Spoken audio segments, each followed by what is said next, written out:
Miss பண்ணிட்டோம். இதுக்கு தனியாக காணாது. அப்படியே நிற்க சொல்லுங்க.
பேரும் நாங்கள்லாம் சிங்கப்பூர்லேருந்து வந்திருக்கோம். என் மகள் வந்து லண்டனில் கல்யாணம் பண்ணி சந்தோஷமாக இருக்கான். அவள் கல்யாணம் பண்ண சந்தோஷத்தை பார்த்து நான் நினச்சேன், மனைவியும் நான் நினச்சேன், இது மாதிரி கல்யாணம் மற்ற பேருக்கு செஞ்சு கொடுக்கணும் வந்து. அதுக்காக நேர்த்திக்கடன் பண்ணோம். ஒரு 108 பேருக்கு தம்பதிகளுக்கு பண்ணணும்னு 3 வருஷம் கஷ்டப்படுறோம். எப்படி பண்ணுறது இந்தியாவில் பண்ண பார்த்தா முடியல. கடைசியாக ஜெர்மனி எனக்கு ஃப்ரெண்ட் வந்தது. அவர் கரெக்டாக ஆளெல்லாம் செலக்ட் பண்ணி அவர் இந்த நல்ல ஒகேஷனை பண்ணார்.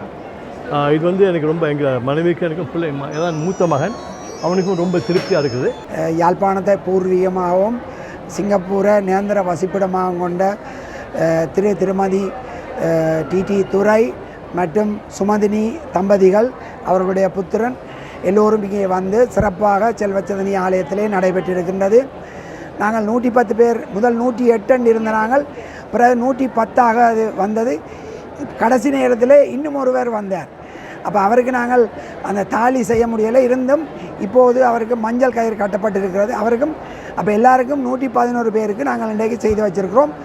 அவருக்குரிய தாலியும் பின்பு அவர்கள் அனுப்பி அவர்களுக்கு ஒப்படைப்பதாக சொல்லியிருக்கிறார்கள்.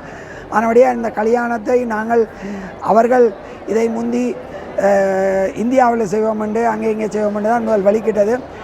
நாங்கள் இலங்கையை பூர்வீகமாக கொண்டு அவர்கள் இலங்கையில் தான் செய்ய வேணும் என்று நாங்கள் எல்லோரும் விருப்பப்பட்டதுக்கு அமைய என்ற எல்லோரும் இலங்கையர்கள். அதனுடைய இலங்கையில் எவ்வளவோ மக்கள் போரினால் பாதிக்கப்பட்ட மக்கள் இருக்கா, அவர்களுக்கு இதை செய்யணும் என்ற நோக்கத்தில் அவர்கள் இதை செய்திருக்கிறார்கள். உண்மையிலே அவர்களை நாங்கள் மனப்பூர்வமாக பாராட்டுகின்றோம். அவர்கள் தொடர்ந்தும் சில வாழ்வாதார உதவி திட்டங்கள் வழங்குவதற்கு ஆயத்தமாக இருக்கிறார்கள்.